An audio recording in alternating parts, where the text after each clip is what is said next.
Hello, Maxwell. Luke, nice to meet you again. Do you know anything about playing poker? Not a lot. Enough to play, you know the hands and things? Yes. Good. We're going to play a game it's not really a solid game of poker, it's actually kind of a test conditions game of poker. I'm sure you're aware of the fact that if we were going to play a game of cards, the minimum number required to play 2 hands would be 10 cards, a hand of 5 each. So that's all we're going to use. 1, 2, 3, 4, 5, 6, 7, 8, 9, 10.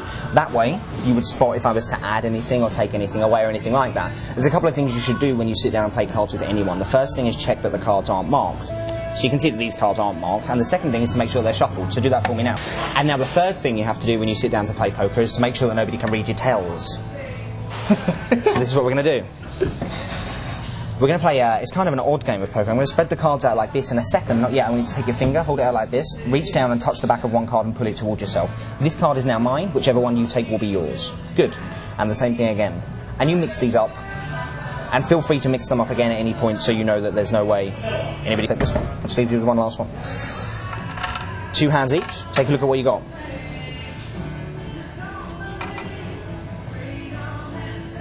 Okay. Okay, what'd you get? 2 3s. A pair of 6s. That's not bad. 2 pairs is pretty good.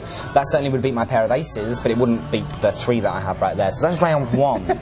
Now, I'm going to give you a break on this. I'll let you in on some tells just in case that was, you know, now you might have a better chance right now.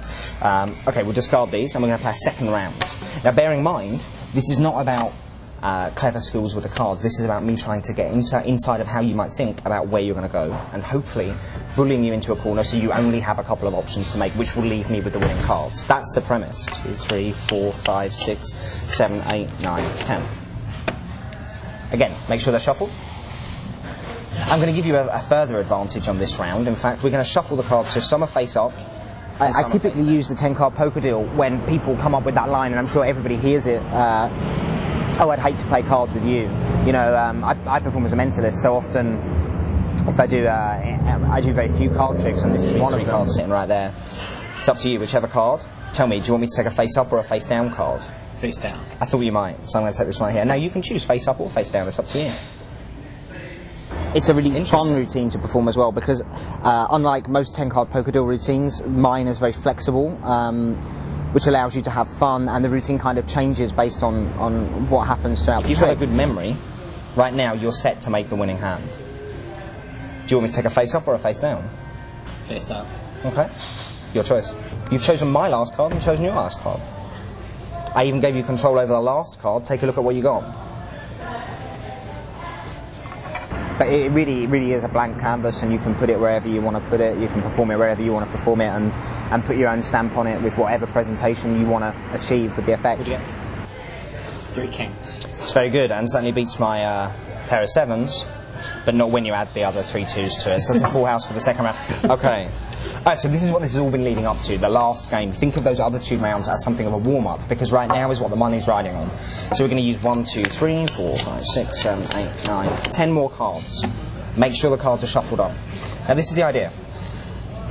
I want you to touch a card and push it towards me. You're going to choose my hand as well as yours, whichever card you like. Good. And with that card, I'm going to bet the glasses. The thing about the 10-card poker deal is it's a really good demonstration of your ability to control fate or win the game or cheat your cards or however you want to spin the effect. You know, if you're a mentalist, you can dress it up as being controlling their choices. If you're a card magician, it can be about gambling techniques. And on that card, I'm going to actually bet you my watch too. It's a kind of a blank canvas for you to stamp your own personality on, and the fact that it uses ordinary cards and you can just run through the deck and go with the routine means that if you ever put in a situation where somebody just hands you a deck, it's a great routine, a great feature trick that you can just pull straight out of the deck and do 3 or 4 strong phases with a good solid climax at the end. Again, for you or for me? And on the last 2 cards, I'm actually going to bet my shoe. So really think about this. Right now you've got the sunglasses, the watch, and potentially my shoe based on whichever one of these cards you give to me. But really think through your thought process and decide which one is going to go to me and which one is going to go to you, because I don't want you to go home at the end of this and think, if I had just thought about this a bit more, I could have gone away with this shoe. Whichever one you want.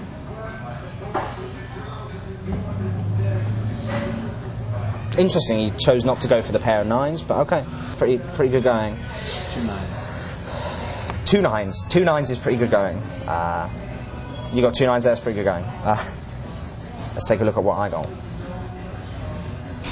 Well, your 2 9s would certainly beat my pair of 8s. However, it looks like I'm getting to keep my shoe, my watch, and my glasses because it doesn't beat my 2 pairs. Thank you. That's awesome. There we go. That's all right. We still got my watch back. The 10-card poker deal was a great trick for today's performers because there's been a huge increase in the interest in poker. You see it on TV now all the time. ESPN runs the poker TV shows all the time, and it seems that magicians generally aren't capitalising on this new boom of interest in poker. And the 10-card poker deal is a trick that seems to have fallen out of favour with many magicians, but I think is perfect to sort of ride the coattail of this revival of poker. And interestingly, now poker is considered a sport. You can become an athlete by doing the 10-card poker deal.